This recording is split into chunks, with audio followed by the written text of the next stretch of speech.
के अंदर, वरना हम शायद जो हमने खेली थी पूरी, अगर ओवरऑल अगर रियलिटी के ऊपर जाए, लड़खड़ा के तो हम ऊपर आए थे, तो हम डिजर्व नहीं करते थे वो टूर्नामेंट जीता। लेकिन उन्होंने कहा कि जी हम लोग चोक कर गए थे, चोक तो हम पूरे टूर्नामेंट में किया था, हमारी टीम ने बैटिंग हमारी परफॉर्म नहीं कर रही थी।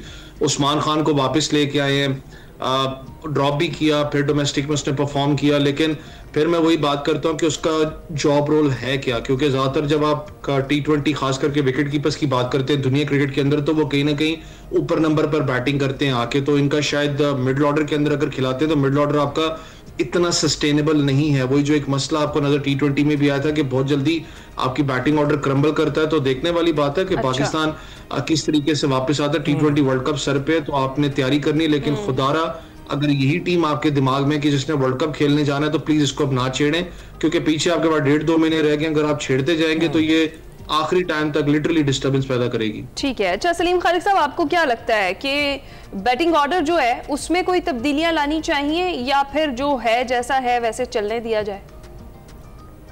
देखिए, कल माइक हेसन ने बता दिया कि बाबर आ रहे हैं और वन डाउन पे खेलेंगे। वो वैसे प्रेफर करते थे एज अ ओपनर, फिर खैर चेंज भी होता रहा, लेकिन अब उनके आने से उम्मीद है एटलीस्ट 20 ओवर पूरे तो हमारी टीम खेलने के काबिल हो जाएगी। वरना कई बार ऐसा भी लग रहा था कि शायद 20 ओवर भी पूरे ना खेल सकें। कुछ स्क्वाड में ऐसी चेंजेस हैं, जैसे फखर जमान को नहीं लिया गया, हालांकि अगर हम एशिया कप में देखें, ठीक है वैसी परफॉर्मेंस नहीं थी उनकी कि बहुत एक्स्ट्रा ऑर्डिनरी हो, लेकिन एवरेज परफॉर्मेंस थी, और वो एवरेज परफॉर्मेंस की वजह से ही वो दूसरों से तो आगे ही नजर आते थे। गालिबन दूसरे नंबर पर होंगे अगर आप चेक करें सारे स्टैट्स तो, लेकिन उनको बाहर कर दिया।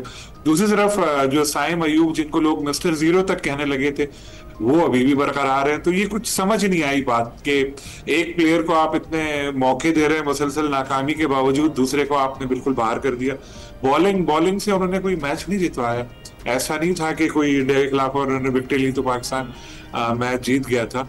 लेकिन ये एक चीज कुछ ऐसी। फिर उस्मान खान किस बेस पे वापस आए? क्या एक लोकल क्लब लेवल का या कोई ऐसा टूर्नामेंट में परफॉर्म करके आए? उनकी तो कोई जगह ही नहीं बन रही थी। हर बार उनका यही होता था कि उनको बाहर कर देते थे, परफॉर्मेंस नहीं होती थी। फिर यही कि भाई वो एहसान किया है, दुबई की क्रिकेट छोड़कर आए, यहाँ पर बैन लगा, वहां पर एक कितने उस एहसान पे खिलाएंगे, फिर वो आ गए। लेकिन अब फर्क ये है कि चलो ये लोग सोच रहे होंगे कि यार होम ग्राउंड है, अपनी मर्जी की हम पिचेस बनाएंगे, तो यहाँ पर ये साइम वगैरह सारे परफॉर्म कर जाएंगे। आई होप ऐसा ही हो, क्योंकि अभी साउथ अफ्रीका की जो रिसेंट परफॉर्मेंस अगर हम इस साल की देखें तो 11 मैचों में से सिर्फ 4 T20 उन्होंने जीते, और कोई सीरीज भी नहीं जीती। इवन अभी वो नामीबिया से हारे थे शायद।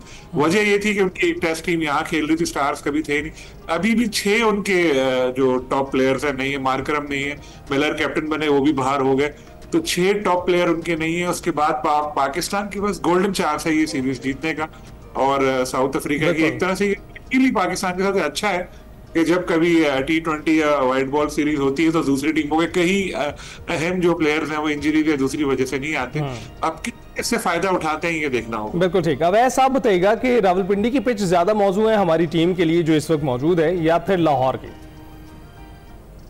देखिए, पिंडी की विकेट में आपको पता है फुल ऑफ रन्स का फ्लेवर होता है। PSL में भी आप देखें 2-2 सवा 200 होता है, चेस भी हो जाता है, तो मजे का विकेट है यहाँ पर, क्योंकि ज्यादातर शायकीन क्रिकेट की बात करें, थोड़ा ग्राउंड भी छोटा और व्यू ज्यादा होता है, थोड़ा शायकीन का रश भी ज्यादा होता है, तो मजे का मैच हमेशा पिंडी की विकेट पे होता है। लेकिन पेसेस आपके डोमिनेट यहाँ करेंगे।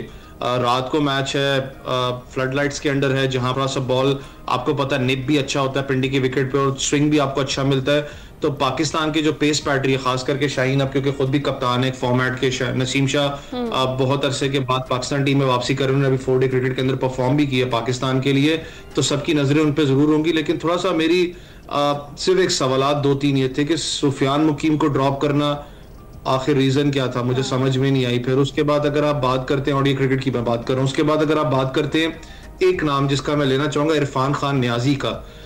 कंसिस्टेंट परफॉर्म किया उस लड़के ने T20 के अंदर, आपके लिए बैटिंग भी किया उसने, उसके बाद अपना डाउन द ऑर्डर जाके उसने परफॉर्म किया, विद द बॉल भी हैंडी था, गन फील्डर था।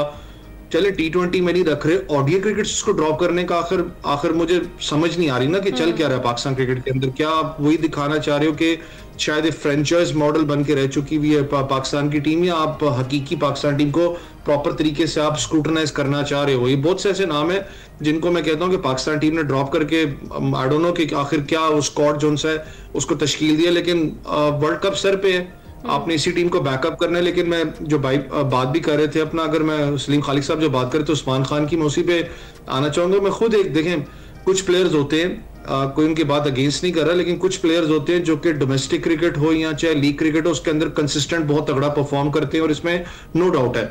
लेकिन जब इंटरनेशनल लेवल की बात आती है तो इंटरनेशनल मटेरियल नहीं होते। उनको अब शायद खुद भी समझना पड़ेगा कि यार मैं इंटरनेशनल मटेरियल नहीं। उनको बहुत से चांसेस दिए गए। माइक हैसन ने कहा जी वो स्पिन के खिलाफ बहुत ज्यादा अच्छा खेलते हैं। स्पिन के खिलाफ अगर उनकी इनिंग्स में उठा के देख लूं तो जो डाउन द ग्राउंड वो एक शॉट खेलते हैं जिसपे वो रैश शॉट में कह सकता हूं, जो जरूरत नहीं थी बहुत सी ज्यादा इनिंग्स के अंदर, जहां पर उन्होंने इनिंग्स को बिल्ड करना था, नजर आता है कि वो स्ट्रगल करते हुए आपको नजर आए थे।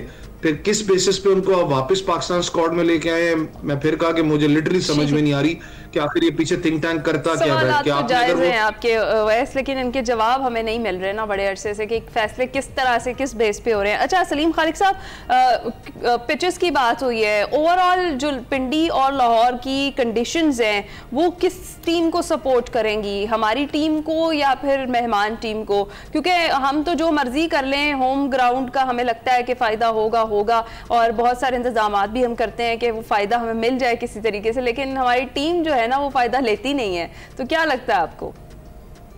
देखिए, होपफुली होना तो पाकिस्तान को ही चाहिए फायदा। पिचेस भी जाहिर है वही जहन में रखकर बनाई गई होंगी अपनी टीम को। लेकिन जैसे आपने कहा कि हमारा मसला यही है कि हम लोग स्ट्रगल करते हैं, लेकिन ये 20 ओवर का मैच है।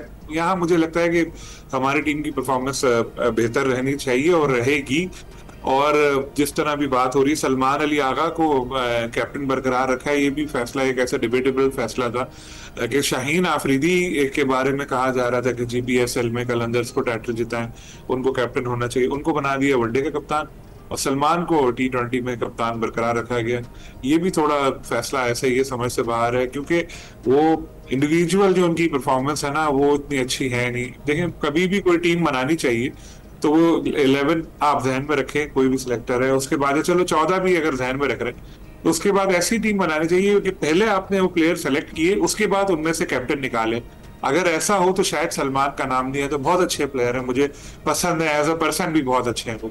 लेकिन जो टेस्ट और वनडे उसके लिए उनका जो स्टाइल है वो सुटेबल है। T20 में वो उस तरह से कर खेल नहीं पाते और इसका उनके ऊपर भी प्रेशर आता है। दूसरी बात, अगर हम ओवरऑल देखें तो हमारी जो T20 टीम है उसकी 50-50 परफॉर्मेंस है।